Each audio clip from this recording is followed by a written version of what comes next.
Hello friends, आज के इस वीडियो में हम आपसे जुड़ने जा रहे हैं और अपना जो आज का विषय है वो बौद्ध धर्म और उसके पतन के कारण। साथ ही साथ हम चर्चा करेंगे कि बौद्ध धर्म का भारतीय दर्शन और जो हिंदू धर्म था उसके ऊपर क्या प्रभाव पड़ा। इसके पूर्व के वीडियो में आपने देखा होगा कि हमने बौद्ध धर्म के प्रसार के कारण बताए थे। तो बौद्ध धर्म की जो शुरुआत हुई वो हिंदू धर्म में जो व्याप्त आडंबर, कुरीतियाँ, अंधविश्वास, इनकी प्रतिक्रिया स्वरूप ही बौद्ध धर्म का विकास हुआ था। चूँकि भगवान बुद्ध जो तथागत थे उनका जीवन बहुत ही सरलता, सादगीपूर्ण, बहुत ही ऐसा जीवन था जो व्यक्तिगत रूप से लोगों को प्रभावित करता था। आडंबरहीन जीवन था। उनकी जो वक्तृता थी, जो उनकी संभाषण की शक्ति थी, वो अद्भुत थी। उपमा के द्वारा, रूपक के द्वारा, दृष्टांतों के द्वारा जो अपनी बात कहते थे उसकी अमिट छाप लोगों पर पड़ती थी। और हो भी क्यों ना, क्योंकि भगवान बुद्ध ने पूरे जीवन में जो शास्त्राभ्यास किया था, जो निरंतर चिंतन किया था, उससे जो उनके अंदर शास्त्रार्थ करने की शक्ति थी वो समकालीन और दूसरे धर्माचार्यों को बहुत आसानी से उनके तर्कों का खंडन करके परास्त कर देते थे। और यही कारण था कि बहुत बड़ी संख्या में राजा, बहुत बड़ी संख्या में उनके फॉलोअर्स उनके साथ जुड़ते गए और बौद्ध धर्म का प्रसार हुआ। उसके बाद राजाश्रय उनको प्राप्त हो गया। भारत ही नहीं, भारत के बाहर भी बौद्ध धर्म का प्रसार हुआ। और यही कारण है कि संसार के विभिन्न देशों में आज भी बौद्ध धर्म फल फूल रहा है। अगर हम आंकड़ों की बात करें तो लगभग विश्व की 7 से 8% जनता बौद्ध धर्म को मानने वाली है। साउथ ईस्ट एशिया के जो विभिन्न देश हैं, साउथ कोरिया, नॉर्थ कोरिया, चीन, थाईलैंड, बर्मा, म्यांमार जिसको हम कहते हैं, नेपाल, भूटान, इन सभी देशों में बौद्ध धर्म प्रमुख धर्म के रूप में, श्रीलंका, बहुत से धर्मानुयायी बौद्ध धर्म के हैं। लेकिन विडंबना ये है कि जिस देश में, भारत में बौद्ध धर्म की शुरुआत हुई, उस धर्म की जो जड़ें हैं वो खोखली सी हो गई और समय के साथ आते आते बौद्ध धर्म भारत में नष्ट हो गया। अब बौद्ध धर्म क्यों नष्ट हो गया, जरा इसको ध्यान से समझिएगा। उन कारणों पर हम विश्लेषण करेंगे और इस बात को अच्छी तरह से आप समझ लीजिए कि जब बौद्ध धर्म का विकास भारत में हुआ तो यद्यप बहुत तेजी से इसका प्रचार प्रसार हुआ, बहुत से अनुयायी इसके मिले, लेकिन बौद्ध धर्म के प्रसार के दौरान भी हिंदू धर्म पूरी तरह से समाप्त नहीं हुआ। हिंदू धर्म इनके साथ साथ शाश्वत रहा। बहुत से लोग जो हिंदू धर्म के मानने वाले थे बौद्ध धर्म के अनुयायी बन गए, लेकिन हिंदू धर्म ने अपना अस्थायित्व बनाए रखा और समय की गति के साथ साथ जिस तेजी से बौद्ध धर्म का विकास हुआ उसमें वो कुछ कुरीतियाँ आती चली गई, राजाश्रय का मिलना बंद हो गया और परिणाम ये हुआ कि समय के साथ साथ हिंदू धर्म का पुनरुत्थान हुआ और बौद्ध धर्म धीरे धीरे जिस शीघ्रता से इसका प्रचार प्रसार हुआ था उसी शीघ्रता से नष्ट होना चालू हो गया। और यही कारण है कि 4वीं-5वीं शताब्दी तक आते आते बौद्ध धर्म का प्रभाव भारत में कम होने लगा। उन कारणों पर हम चर्चा करेंगे डिटेल में, किस लिए कम हुआ। और 7वीं-8वीं शताब्दी तक आते आते बौद्ध धर्म भारत में बहुत ही कम हो गया और रही सही जो कसर थी, जो मुस्लिम आक्रमणकारी थे, उनके आने के बाद बौद्ध धर्म लगभग भारत में समाप्त सा हो गया। तो समय की गति बड़ी बलवान है। वो अनेक कुरीतियाँ जिनको लेकर के बौद्ध धर्म की शुरुआत हुई थी, उन्हीं कुरीतियों ने बौद्ध धर्म को नष्ट कर दिया। हिंदू धर्म की पुनरुत्थान, बौद्ध धर्म में कुरीतियों का प्रारंभ होना, ये बौद्ध धर्म के विनाश का एक बड़ा कारण था। आइए हम इन कारणों पर विशेष रूप से चर्चा करेंगे। सबसे पहला कारण बौद्ध धर्म के विनाश का क्या था। बौद्ध धर्म के विनाश का जो पहला कारण है, बौद्ध धर्म के सैद्धांतिक दोष। नंबर 1,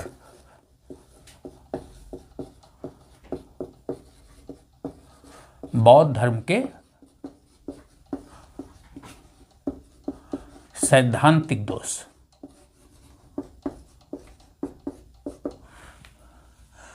देखिए, बौद्ध धर्म मूलतः अनीश्वरवादी धर्म है।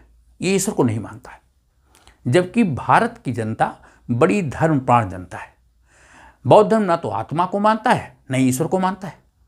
तो ऐसी स्थिति में जो बौद्ध धर्म के फॉलोअर्स थे, उनको धीरे धीरे जो धर्मप्राण लोग थे उनके अंदर ये बात बैठने लगी कि ईश्वर और आत्मा के बिना वो कोई ऐसे धर्म की कल्पना ही नहीं कर सकते थे, उस धर्म के साथ अपने आप को जुड़ा हुआ नहीं महसूस कर पा रहे थे जिसमें ईश्वर और आत्मा की कोई संज्ञा ना हो। बौद्ध धर्म के जो सिद्धांत थे वो बहुत कठोर थे।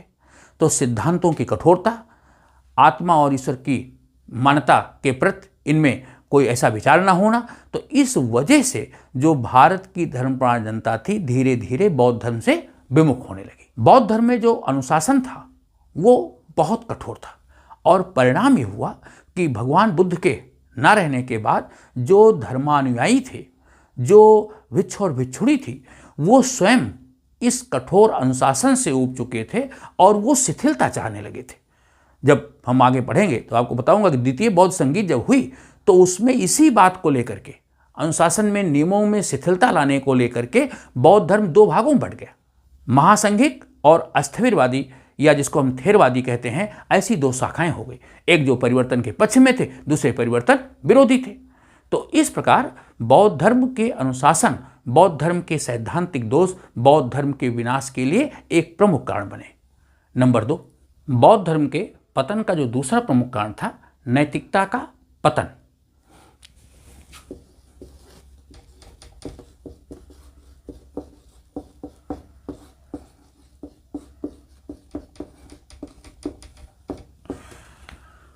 बौद्ध धर्म यद्यपि बहुत कठोर अनुशासन प्रिय धर्म था, लेकिन समय के साथ साथ इसमें वो सभी कुरीतियां व्याप्त हो गई।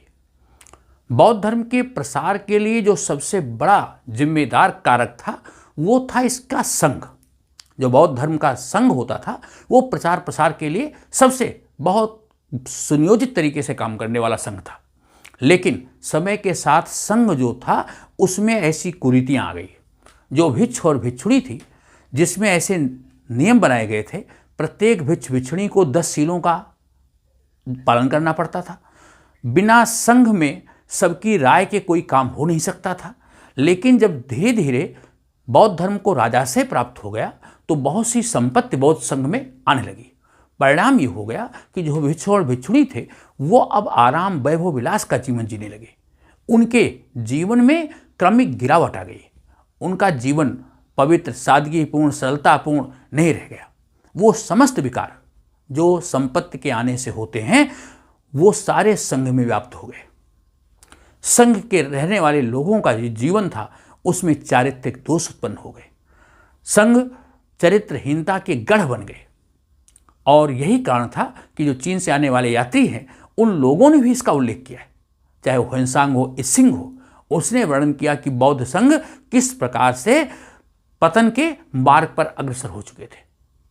संघ में संपत्ति को लेकर के भिक्षु और भिक्षुणियों के बीच कलह बढ़ गई।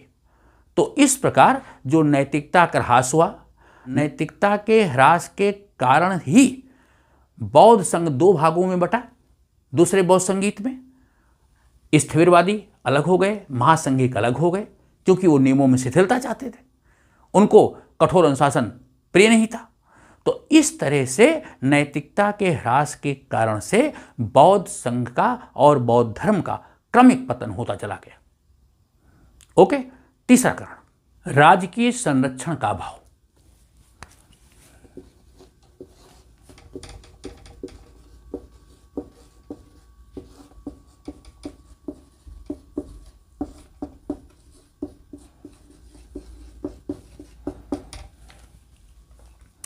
बौद्ध धर्म के प्रसार का एक बहुत बड़ा कारण था राजाश्रय की प्राप्ति।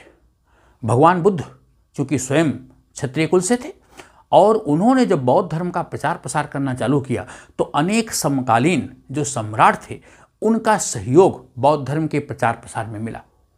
चाहे वो अजातशत्रु हो, उसके बाद आप देखें तो अशोक के समय में, कनिष्क के समय में, पाल वंश के शासकों के समय में, हर्षवर्धन तक बौद्ध धर्म का प्रचार प्रसार विधौत होता रहा और राजा से प्राप्त धर्म रहा। और इन राजाओं ने बौद्ध धर्म के प्रचार प्रसार में कोई कमी नहीं छोड़ी। यहाँ तक कि सम्राट अशोक ने बौद्ध धर्म का प्रचार प्रसार करने के लिए अपने पुत्र और पुत्री को श्रीलंका तक भेजा। कनिष्क ने बौद्ध धर्म का प्रचार प्रसार किया। हीनयान और महायान दोनों की शाखाएं, मूर्ति पूजा का प्रारंभ, मूर्तियों का निर्माण, ये सब प्रारंभ हुआ। अनेक ऐसे शासकों का राजाश्रय बौद्ध धर्म को मिलता रहा, लेकिन चौथी 5वीं शताब्दी के बाद बौद्ध धर्म में जो राजाश्रय प्राप्त था वो राजाश्रय का अभाव होता चला गया। क्यों हुआ क्या कि जब शुंग वंश का उदय हो गया, मौर्य वंश के बाद शुंग वंश की उत्पत्ति हो गई, तो शुंग वंश पुष्यमित्र शुंग आदि दूसरे शासक ब्राह्मण धर्म के समर्थक थे। तो शुंग वंश के शासकों ने, उसके बाद गुप्त वंश के शासकों ने, कंड वंश के शासकों ने, सातवाहन वंश के शासकों ने, जो कि ब्राह्मण थे, इन लोगों ने ब्राह्मण धर्म का फिर से पुनरुत्थान किया। मूर्ति पूजा, आराधना, तीर्थ यात्रा, विभिन्न प्रकार के धार्मिक कर्मकांड, ये सब फिर से प्रचलन में चालू हो गए और हिंदू धर्म की स्थापना, हिंदू धर्म के पुनर्स्थापना के लिए, हिंदू धर्म के उत्थान के लिए इन राजाओं का सहयोग अब हिंदू धर्म को मिलने लगा। जो पहले बौद्ध धर्म को प्राप्त था वो अब हिंदू धर्म को प्राप्त होने लगा। समय की गति देखिए, समय बहुत बलवान है और समय वो था जब कभी बौद्ध धर्म को आगे ले जाने के लिए राजा लोग लालायित रहते थे। बहुत से शासकों ने राजाश्रय प्रदान करके बौद्ध धर्म को खूब पलने बढ़ने में अपना भरपूर सहयोग दिया। आज वही दूसरे शासक अब हिंदू धर्म के विकास के लिए काम कर रहे थे। ऐसे समकालीन जो ऐसे विद्वान थे उनका भी सहयोग मिला। शंकराचार्य, कुमारिल भट्ट जैसे विद्वानों ने हिंदू धर्म के पुनरुत्थान में अपना सहयोग दिया। तो फलस्वरूप राजाश्रय और साथ साथ ऐसे विद्वानों के सहयोग ने हिंदू धर्म के पुनरुत्थान में भूमिका निभाई और बौद्ध धर्म का ह्रास होता चला गया। जनता का विश्वास इस पर से उठने लगा। जनता जो इसकी समर्थक थी वो धीरे धीरे से दूर होती चली गई। बौद्ध धर्म के पतन का जो दूसरा कारण था वो हिंदू धर्म के द्वारा बौद्ध धर्म की विशेषताओं को अपनाना। कहते हैं लोहे को लोहे से काटा जाता है।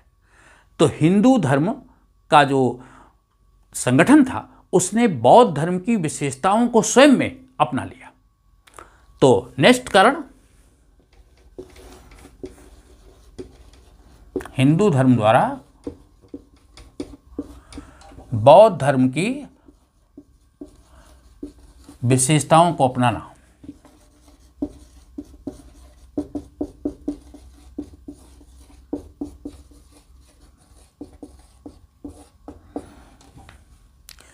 देखिए, हिंदू धर्म में जो व्याप्त कुरीतियां थी, आडंबर थे, जो विभिन्न प्रकार के अंधविश्वास थे, उनकी प्रतिक्रिया स्वरूप बौद्ध धर्म का विकास हुआ था। हिंदू धर्म में उस समय पशुबल दी जाती थी, विभिन्न प्रकार के यज्ञ आदि कर्मकांड किए जाते थे, बड़ी समाज में कठोरता थी। इन सब को लेकर के ही बहुत से हिंदू धर्म के लोग बौद्ध धर्म की ओर उन्मुख हो गए थे, बौद्ध धर्म की ओर पलायन कर गए थे। समय के साथ जब बौद्ध धर्म का तेजी से विकास हुआ तो ऐसे जो हिंदू धर्माचार्य थे उन लोगों ने सेल्फ इंट्रोस्पेक्शन किया कि आखिर हमारी बौद्ध धर्म के विकास के कारण के पीछे और हिंदू धर्म के क्रमिक पतन के पीछे क्या कारण है। तो जो कारण थे उन कारणों को उन्होंने हिंदू धर्म से दूर किया, जिसकी वजह से हिंदू जनता बौद्ध धर्म की तरफ जा रही थी। जैसे पशुबल होती थी, पशुबल को हिंदू धर्म में रोका गया। ऐसे विद्वानों ने पशुबल पर निषेध किया। दूसरी ओर धर्माचार्यों ने लोगों में विश्वास पैदा किया अपने तर्कों के द्वारा, शास्त्रार्थ के द्वारा, हिंदू धर्म के प्रचार प्रसार के द्वारा। और साथ साथ जो तथागत बुद्ध थे उनको विष्णु के 10 अवतारों में से एक कर दिया। भगवान विष्णु के 10 अवतारों में से भगवान बुद्ध को एक प्रमुख अवतार माना जाता है। तो इस प्रकार भगवान बुद्ध को स्वयं विष्णु के अवतार के रूप में एक प्रकार से हिंदू धर्म ने बौद्ध धर्म की विशेषताओं को अपने अंदर समाहित कर लिया। ये हिंदू धर्म की जो अनुकूलता और सामाजिकता की संस्कृति थी, इससे बौद्ध धर्म को उन्होंने हिंदू धर्म के साथ जोड़ दिया। और यही कारण था कि हिंदू धर्म का विश्वास लोगों में फिर से जमने लगा और वो बौद्ध धर्म से जो जा चुके थे बौद्ध धर्म में, वो धीरे धीरे हिंदू धर्म की ओर लौटने लगे। बौद्ध धर्म के पतन के कारणों में से है अगला आंतरिक मतभेद। जो बौद्ध धर्म में मतभेद उत्पन्न हुए उन्होंने बौद्ध धर्म के पतन में एक बड़ी भूमिका निभाई। तो पांचवां कारण आंतरिक मतभेद। देखिए, बौद्ध धर्म की जो एकता थी वो दूसरी बौद्ध संगीत तक आते आते धीरे धीरे टूटने लगी। दूसरी बौद्ध संगीत में दो मुख्य शाखाएं हो गई, जैसे मैंने बताया, अस्थविरवादी और महासंघिक। अस्थविरवादी व थेरवादी वो प्राचीन नियमों को पालन करने में विश्वास करते थे, और वहीं जो महासंघिक थे वो परिवर्तन के इच्छुक थे। तो इस तरह बौद्ध धर्म की दो शाखाएं हुई। आगे चल कर के मतभेद के कारण बौद्ध धर्म 18 शाखाओं में बंट गया। तो जो बौद्ध धर्म एक था वो बौद्ध धर्म 18 शाखाओं में बंट गया अपने मतभेदों की वजह से। और 5वीं शताब्दी के बाद बौद्ध धर्म में ऐसे धर्माचार्यों, ऐसे जो प्रमुख उद्बोधक थे, उनका अभाव हो गया, ऐसे प्रकांड विद्वानों का अभाव हो गया। और वहीं दूसरी ओर हिंदू धर्म में शंकराचार्य, रामानुजाचार्य, कुमारिल भट्ट जैसे योग्य धर्माचार्य थे जो शास्त्रार्थ करने वाले थे। इसकी वजह से हिंदू धर्म के प्रति लोगों में विश्वास पैदा हो गया।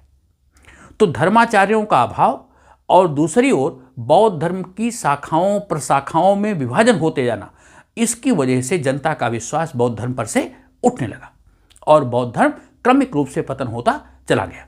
यहाँ तक कि जब 7वीं शताब्दी में ह्वेनसांग आया तो लिखता है कि जो दक्षिणापथ है, पूर्वी दक्षिणापथ में बौद्ध धर्म लगभग लुप्त प्राय हो चुका है।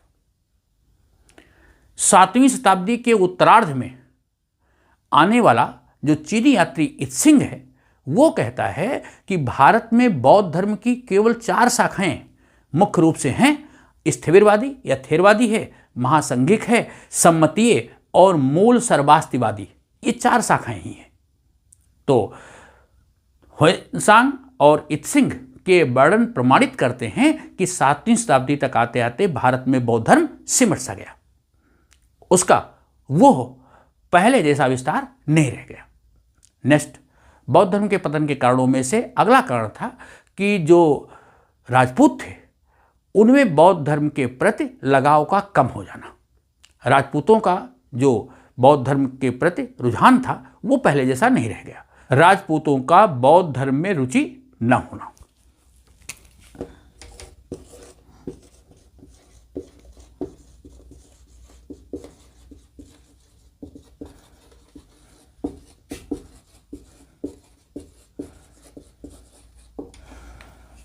यस, जो राजपूत लोग थे वो चूंकि सत्य के उपासक थे, युद्धाद् में विश्वास करने वाले थे।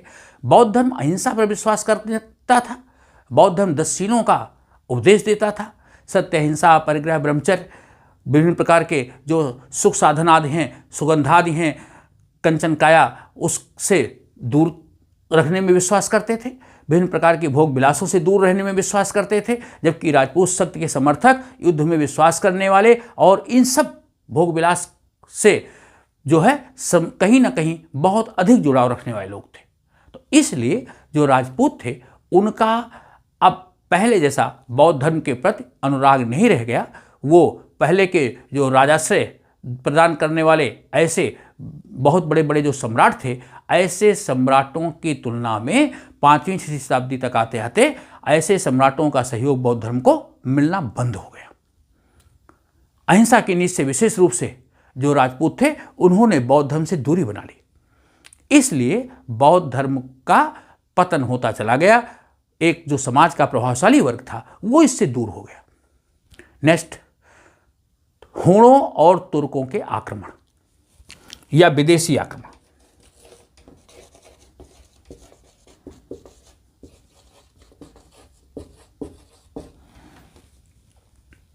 विदेशी आक्रमण जो हुए उनकी वजह से बौद्ध धर्म में क्रमिक गिरावट आ गई और बौद्ध धर्म का भारत में लगभग पतन सा हो गया। कहते हैं कि जब समय विपरीत आता है तो परिस्थितियां चारों ओर से प्रतिकूल हो जाती हैं। बौद्ध धर्म का पतन तो हो ही रहा था। ऐसे विपरीत समय में 5वीं शताब्दी से जो हूणों के आक्रमण चालू हुए उन्होंने बौद्ध धर्म को धीरे धीरे काफ़ी चोट पहुंचाई। और जो रही सही कसर थी 11वीं 12वीं शताब्दी में होने वाले जो तुर्कों के आक्रमण थे, उन आक्रमणों ने जो बौद्ध विहार थे, बौद्ध स्तूप थे, चैत्य थे, ऐसे बड़े बड़े महाविद्यालय थे, नालंदा, विक्रमशिला, ओदंतपुरी, जहाँ की हजारों की संख्या में बौद्ध भिक्ष और विद्वान अध्ययन अध्यापन करते थे, दर्शन और मनन करते थे, उन बौद्ध भिक्षुओं की निर्मम हत्या इन तुर्क आक्रमणकारियों के द्वारा की गई। बहुत से जो बौद्ध भिक्ष थे वो अपनी जान बचा करके नेपाल, तिब्बत आदि भाग गए। बहुत से लोगों ने हिंदू धर्म अपना लिया। ऐसे महाविद्यालयों के जो ग्रंथागार थे, जो पुस्तकालय थे, उनको आग के हवाले कर दिया गया। तो इस प्रकार तुर्कों के आक्रमणों ने पूरे उत्तर भारत में जो बौद्ध विहार थे और बौद्ध स्तूप थे, बौद्ध धर्म के केंद्र थे, उनको पूरी तरह से तहस नहस कर दिया। और 13वीं शताब्दी तक आते आते इन तुर्क आक्रमणकारियों के द्वारा बौद्ध धर्म का पूरी तरह से पतन कर दिया गया। तो ये प्रमुख कारण थे जिनकी वजह से बौद्ध धर्म का भारत में पतन हो गया। तो इन सभी कारणों को आपने अच्छे से समझ लिया होगा। मेरा विश्वास है कि इसमें आपको परेशानी नहीं आएगी, और कोई अगर परेशानी आती है तो उसका निराकरण आप हमसे टेलीग्राम चैनल पर या हमारे जो व्हाट्सएप चैनल के माध्यम से आप आसानी से कर सकते हैं। अब दूसरा जो इसका प्रकरण है, बौद्ध धर्म का भारतीय दर्शन हिंदू धर्म पर क्या प्रभाव था, उसको हम देखते हैं। है क्या कि बौद्ध धर्म हिंदू धर्म के बाद भारत में फलीभूत हुआ, भारत में प्रचारित प्रसारित हुआ। तो एक प्रकार से बौद्ध धर्म हिंदू धर्म पर एक सुधारवादी धर्म है। हिंदू धर्म में जो व्याप्त कुरीतियाँ थी उन पर एक सुधार के रूप में, उसकी प्रतिक्रिया स्वरूप बौद्ध धर्म की उत्पत्ति हुई थी। तो बौद्ध धर्म के जो सिद्धांत हैं वो कहीं ना कहीं हिंदू धर्म से प्रभावित थे, और बौद्ध धर्म के कुछ सिद्धांत हिंदू धर्म से लिए गए। बौद्ध धर्म के जो सिद्धांत हैं उनके ऊपर उपनिषदों का प्रभाव है। जो इसका अष्टांगिक मार्ग का उपदेश है वो तैत्तरीय उपनिषद से लिया गया है। इसी तरह बौद्ध धर्म का जो पंचशील का सिद्धांत है वो छांदोग उपनिषद से लिया गया है। तो ऐसा नहीं कि हिंदू धर्म पर ही बौद्ध धर्म ने प्रभाव डाला, हिंदू धर्म ने भी बौद्ध धर्म को प्रभावित किया। तो बौद्ध धर्म और हिंदू धर्म दोनों ने एक दूसरे की अच्छाइयों को ग्रहण किया। जहाँ तैत्तरीय उपनिषद और छांदोग उपनिषद का प्रभाव बौद्ध धर्म पर पड़ा, वहीं बौद्ध धर्म ने भी जो हिंदू जनमानस था, भारत की जनता थी, उसको प्रभावित किया। तो पहला प्रभाव हिंदू धर्म के ऊपर, भारतीय समाज के ऊपर क्या पड़ा?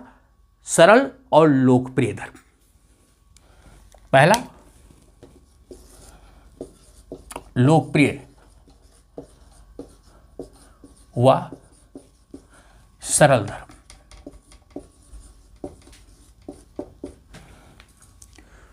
जो बौद्ध धर्म था बहुत सादगीपूर्ण, सरल और सुगम था, सबके लिए आसानी से बेसाध्य था। मतलब ज़्यादा कोई खर्चीला धर्म नहीं था, विभिन्न प्रकार के कोई कर्मकांड नहीं थे। प्रत्येक व्यक्ति अपना निर्वाण स्वयं प्राप्त कर सकता था। जितने भी कर्मकांड थे उन सबको बुद्ध ने उपदेश दे करके दूर कर दिया कि किसी प्रकार की कोई कर्मकांड की आवश्यकता नहीं, आप अपना स्वयं व्यक्तिगत विकास करके निर्वाण की प्राप्त कर सकते हैं। बहुत ही सरल सुगम्य भाषा में उन्होंने जनमानस की भाषा में उपदेश दिया, जो जनग्राह्य था, हर व्यक्ति को आसानी से समझ में आने वाली थी।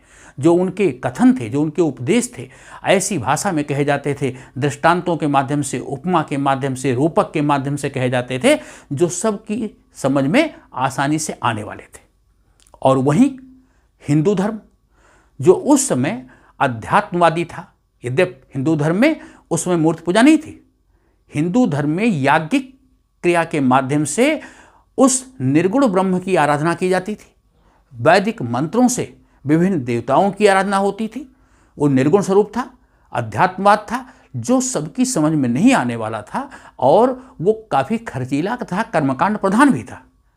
जबकि भगवान बुद्ध ने उसी को ईश्वर को न मानते हुए, आत्मा को न मानते हुए, अपना निर्वाण प्राप्त करने के लिए व्यक्तिगत कर्म के ऊपर बल दिया कि आप अपने व्यक्तिगत कर्मों के माध्यम से ईश्वर की प्राप्त कर सकते हैं, निर्वाण प्राप्त कर सकते हैं, स्वयं का अपना विकास इसी जीवन में कर सकते हैं।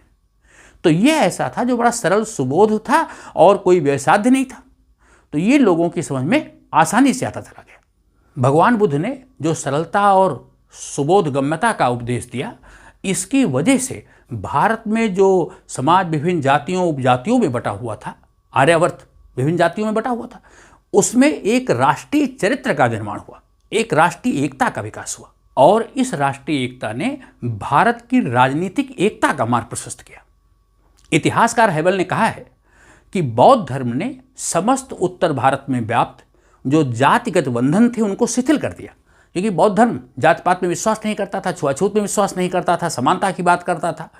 तो हेबल ने कहा कि आर्यावर्त में समस्त जाति बंधनों को बौद्ध धर्म ने शिथिल कर दिया। हेबल ने और उसको आगे बढ़ाया, उन्होंने कहा कि उनके द्वारा जो उपदेश दिए गए उसकी वजह से आध्यात्मिकता के जो वातावरण में जो जातिगत बंधन है उनको तोड़ करके पूरे समाज को जिस तरह से एकीकृत कर दिया बौद्ध धर्म ने, उसी वजह से भारत में राजनीतिक एकता मजबूत हुई और वही कारण था कि भारत में मौर्य साम्राज्य जैसा विशाल साम्राज्य का विकास हुआ। तो इस प्रकार से हिंदू धर्म के ऊपर बौद्ध धर्म ने यह बड़ा प्रभाव डाला कि जातिगत बंधनों को शिथिल किया, राजनीतिक एकता को मजबूत किया, लोगों को सरल सुबोध और एक ऐसा धर्म प्रदान किया जो वेसाध्य नहीं था, जो बहुत आसानी से उनको सुलभ था। निर्गुण ब्रह्म की जो सत्ता उनको समझ में नहीं आ रही थी, वो आसानी से उन्होंने रूपकों के माध्यम से, कहानी के माध्यम से लोगों को समझा दिया। नंबर 2, शुद्ध आचरण पर बल।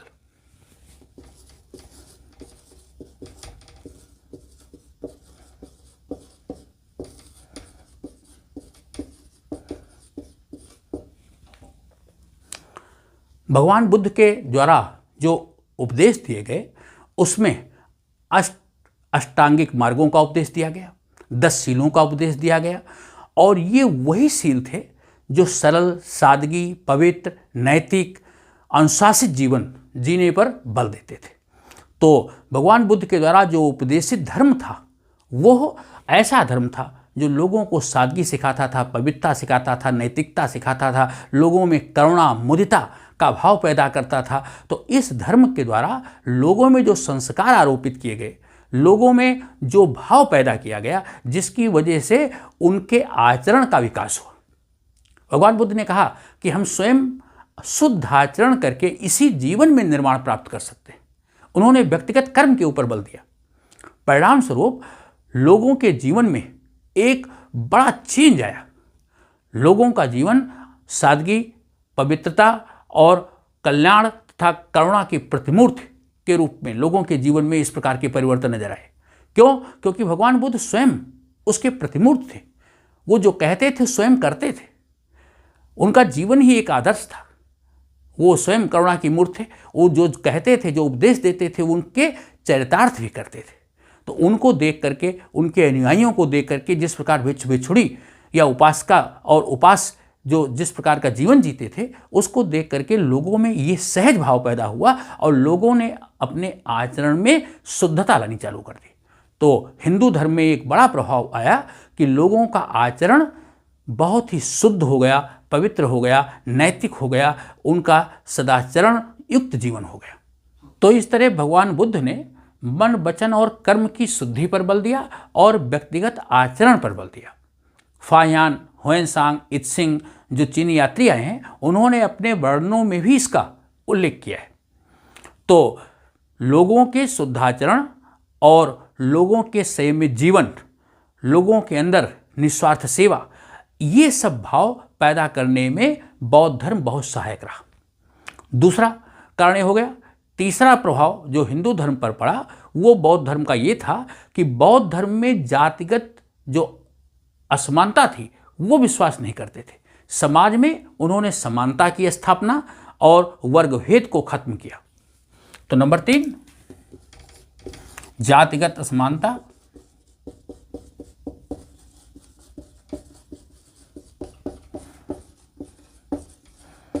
व भेदभाव पर प्रभाव।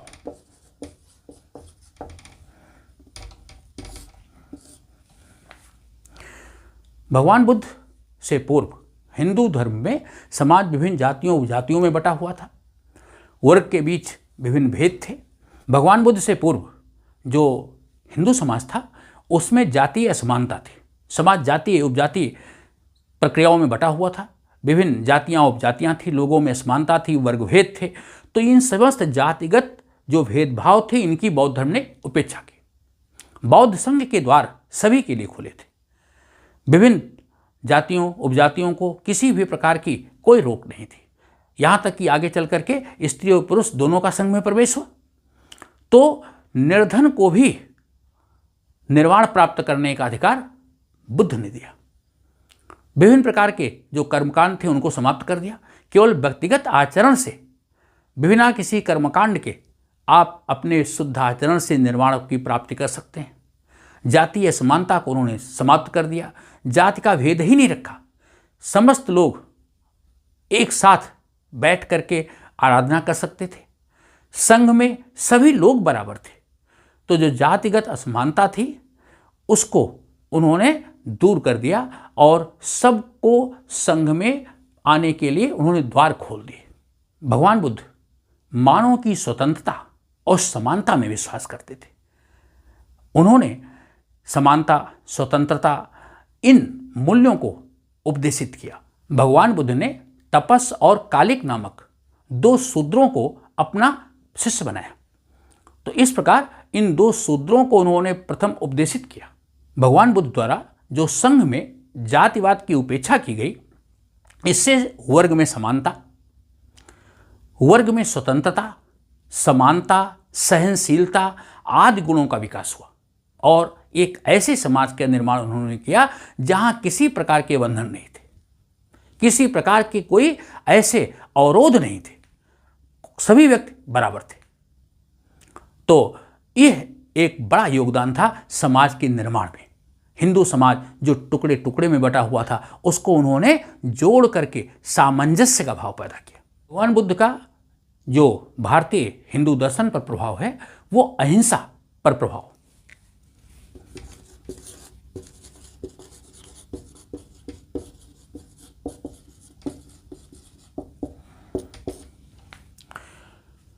अहिंसा परमो धर्म, अहिंसा ही सबसे बड़ा धर्म है। अहिंसा का जो उन्होंने उपदेश दिया, किसी भी जीव की हत्या न की जाए। इसकी वजह से पशु बल जो यज्ञों के काम में आते थे, पशुओं की बल दी जाती थी, पशुओं की हत्या की जाती थी, उस पर रोक लगी। तो इस प्रकार समस्त प्राणी मात्र के कल्याण, समस्त प्राणियों में जीव है, इसकी बात उन्होंने की और जो होने वाली हिंसा थी उसको उन्होंने अपने उपदेशों के द्वारा रोका।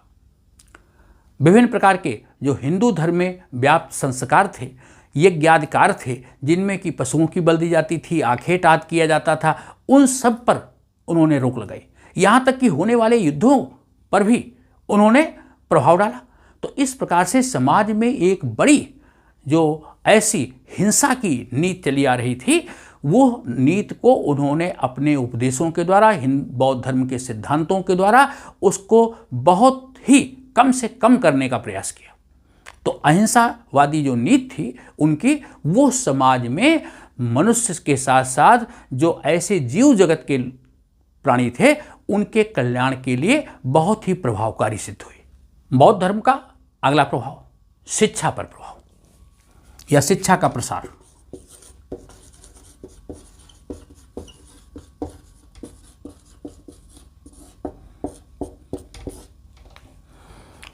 बौद्ध धर्म साधना, संयम, कर्मनिष्ठा और जो त्याग पर बल देता था, उसने केवल यही नहीं किया, उसने शिक्षा के प्रचार प्रसार के लिए ऐसे अनेक केंद्रों की स्थापना की।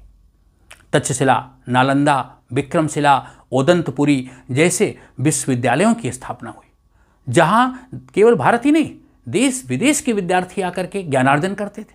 अनेक ऐसे धर्माचार्य उस समय के प्रकांड पंडित थे जो ऐसे विद्यार्थियों का शिक्षण करते थे।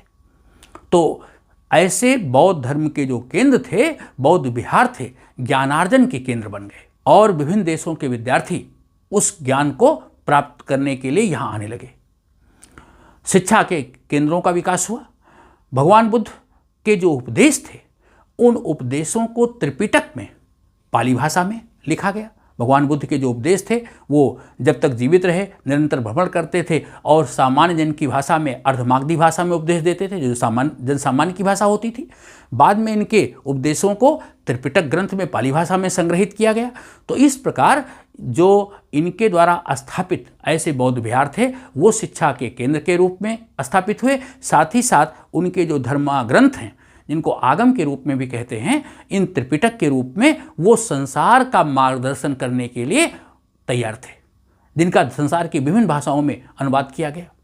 तो विनय पिटक, सूत्र पिटक और अभधम्म पिटक के रूप में जो इनकी शिक्षाएं थी, संघ संबंधी नियम थे, बौद्ध धर्म के दर्शन थे, उनको समाहित किया गया। तो शिक्षा के ऊपर भी बौद्ध धर्म का विशेष प्रभाव पड़ा। यहाँ एक खास बात मैं आपको बता दूं कि भगवान बुद्ध के आने से पूर्व भारत में संस्कृत प्रमुख भाषा थी। यद्यपि उस समय तक संस्कृत भाषा का व्यवहार में तो चलन धीरे धीरे कम हो गया था, लेकिन जो संस्कृत ग्रंथ थे उनकी भाषा संस्कृत ही थी, जो कि ब्राह्मणों के द्वारा उनका अनुशीलन किया जाता था। बुद्ध ने जब अपने उपदेशों को अर्धमागधी में दिया और उनका जो साहित्य है, उनके जो प्रवचन हैं पाली जैसी लोक भाषा में संकलित किए गए, तो इससे लोक भाषा का साहित्य विकसित हुआ और बुद्ध धर्म के अभ्युदय की वजह से पाली भाषा का साहित्य विशेष रूप से पल्लवित पुष्पित हुआ। तो शिक्षा के प्रसार के साथ साथ पाली और जैसी लोक भाषाओं का विकास बौद्ध धर्म की एक बड़ी देन थी। नेक्स्ट, मूर्ति पूजा का प्रचलन।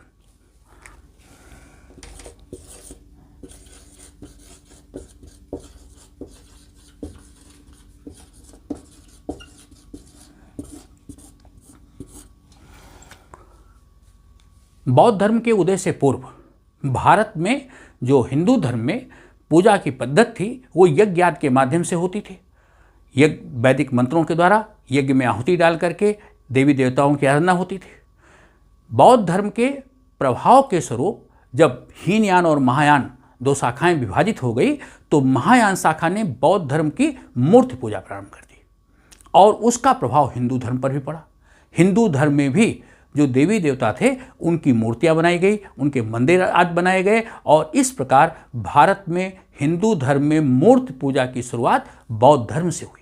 तो हिंदू धर्म पर बौद्ध धर्म का ये प्रभाव पड़ा कि मूर्ति पूजा का प्रचलन हो गया। इसी तरह संघ का प्रभाव,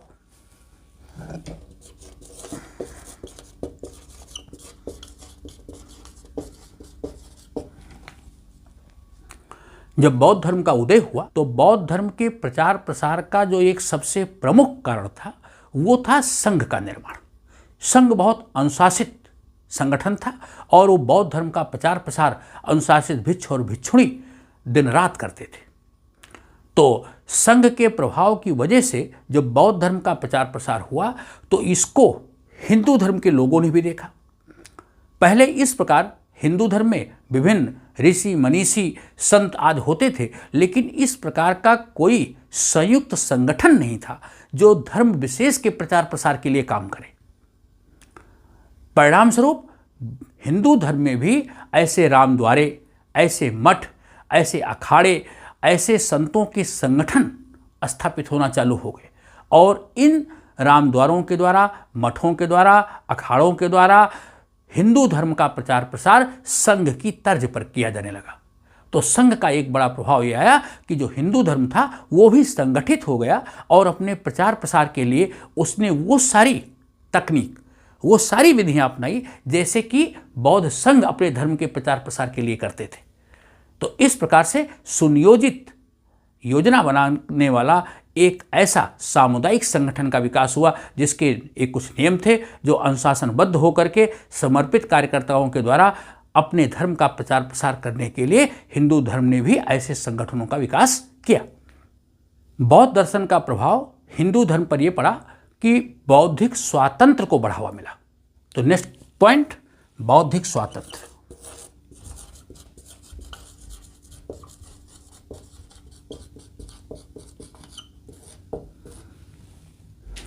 बौद्ध धर्म से पूर्व ये मान्यता थी कि जो वेद हैं वो अपौरुषीय हैं, वो ईश्वरीय वाक्य हैं और शब्द उसके प्रमाण हैं।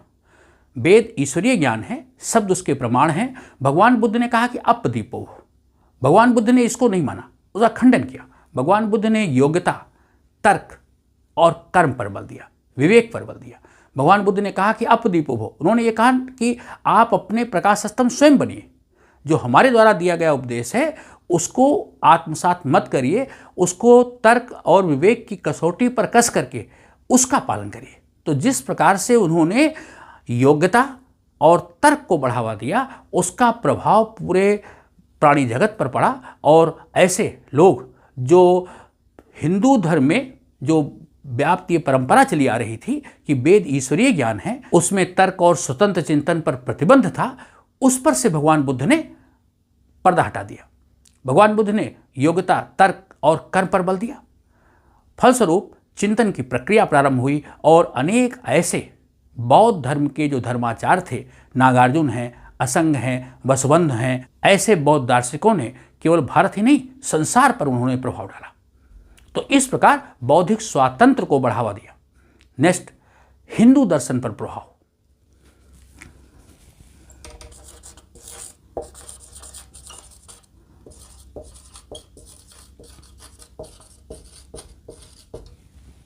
भारतीय दर्शन पर जो तर्कशास्त्र का प्रभाव है वो बौद्ध धर्म की देन है। बौद्ध धर्म में जो विज्ञानवाद है, शून्यवाद है, इसका प्रभाव भारतीय दर्शन पर पड़ा और शंकराचार्य के ऊपर विशेष रूप से जो उनका मायावाद का दर्शन है वो बहुत ज़्यादा शून्यवाद और विज्ञानवाद से प्रभावित है। तो इस प्रकार बौद्ध दर्शन जो तर्क के ऊपर विश्वास करता है, तार्किक चिंतन को बढ़ावा देता है, शून्यवाद और विज्ञानवाद का प्रभाव कहीं न कहीं शंकराचार्य के मायावाद के दर्शन में परिलक्षित होता है। तो इस प्रकार भगवान बुद्ध के द्वारा जो उपदेशित बौद्ध धर्म है या जो आगे चल कर के बौद्ध ऐसे धर्माचार्य थे, जैसे मैंने बताया नागानंद, वसुबंध, असंग, धर्मकीर्त, इनका प्रभाव भारतीय दर्शन के ऊपर निश्चित रूप से पड़ा। ओके, तो हिंदू धर्म और दर्शन पर प्रभाव। नेक्स्ट, भारतीय कलाओं पर प्रभाव। जो नेक्स्ट पॉइंट है 10, भारतीय कलाओं पर प्रभाव।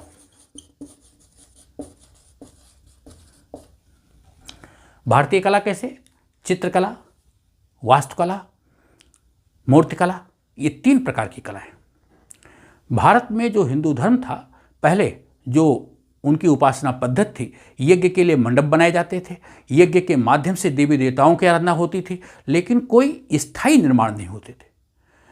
बौद्ध धर्म के प्रभाव स्वरूप ऐसे अनेक गुफा विहारों का निर्माण किया गया, ऐसे स्तूपों का निर्माण किया गया, और ऐसे स्तूप और ऐसे गुफा विहार आज भी संसार के लिए वो वास्तुकला के एक श्रेष्ठ मानक है, वास्तुकला के एक अनुपम उदाहरण है।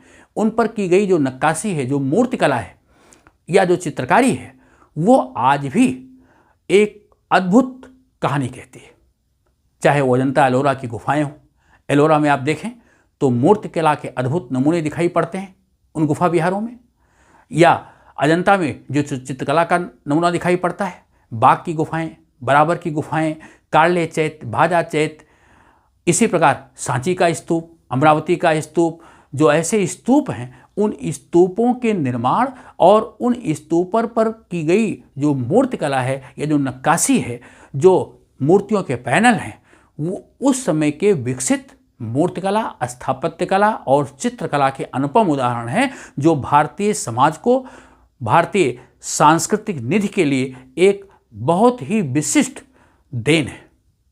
तो इस प्रकार हिंदू धर्म के ऊपर, भारतीय कलाओं के ऊपर बौद्ध धर्म का प्रभाव पड़ा और उसके परिणाम स्वरूप हिंदू धर्म में भी ऐसे मूर्तियां, ऐसे चित्र और ऐसे स्थापत्य कला के नमूने बनने लगे। बौद्ध धर्म में जब मूर्ति पूजा का प्रचलन हुआ और ऐसे जब गुफा विहार बनाए गए या स्तूप बनाए गए, तो उसका प्रभाव हिंदू धर्म पर पड़ा, और यही कारण है कि मूर्ति पूजा की शुरुआत हिंदू धर्म से हुई। विभिन्न धार्मिक अवसरों पर जो जुलूस निकालने की परंपरा हिंदू धर्म में है, वो भी बौद्ध धर्म से ही आई। और जो बौद्ध धर्म का प्रभाव हिंदू दर्शन पर पड़ा, उसका एक बड़ा उदाहरण शंकराचार्य का है। इसीलिए इनको प्रच्छन्न बौद्ध भी कहते हैं। शंकराचार्य को प्रच्छन्न बौद्ध के रूप में जानते हैं, क्योंकि इनके मायावाद के ऊपर शून्यवाद और विज्ञानवाद का प्रभाव दिखाई पड़ता है। तो ये सारी चीज़ें हिंदू धर्म के ऊपर बौद्ध धर्म की एक छाप के रूप में। ओके, तो दोनों धर्मों ने एक दूसरे को प्रभावित किया, लेकिन बौद्ध धर्म ने हिंदू दर्शन को और भारतीय सामाजिक स्थिति को, राजनीतिक स्थिति को विशेष रूप से प्रभावित किया। जो उनकी अहिंसा की नीति थी उसका इतना प्रचार प्रसार हुआ कि अशोक जैसा शासक, उसने धम्म विजय की नीति अपना दी, भेरी घोष की नीति छोड़ दी। हाँ, ये दुखद है कि उसका परिणाम आगे चल करके दुखद हुआ, क्योंकि सेना का अभाव हो गया, लोग आलसी हो गए, हिंसा की नीति लोगों ने छोड़ दी, जिसका कि प्रभाव हमारी सुरक्षा पर पड़ा। और यही कारण था कि विदेशियों के जब आक्रमण हुए तो हिंदू जो धर्म के लोग थे वो उतनी बेहतर तरीके से अपनी सीमाओं की सुरक्षा नहीं कर सके। लेकिन इस प्रकार इतिहास को भी इनके दर्शन ने, इनकी शिक्षाओं ने प्रभावित किया। तो ये कुल मिलाकर के हिंदू धर्म के ऊपर बौद्ध धर्म के प्रभाव के कारणों को, मैंने प्रभावों को स्पष्ट रूप से आपके साथ चर्चा किया। मित्रों, ये आपको वीडियो कैसा लगा? आप अपनी प्रतिक्रिया भी देंगे, चैनल को लाइक था सब्सक्राइब करके सहयोग भी करते रहेंगे। थैंक्स।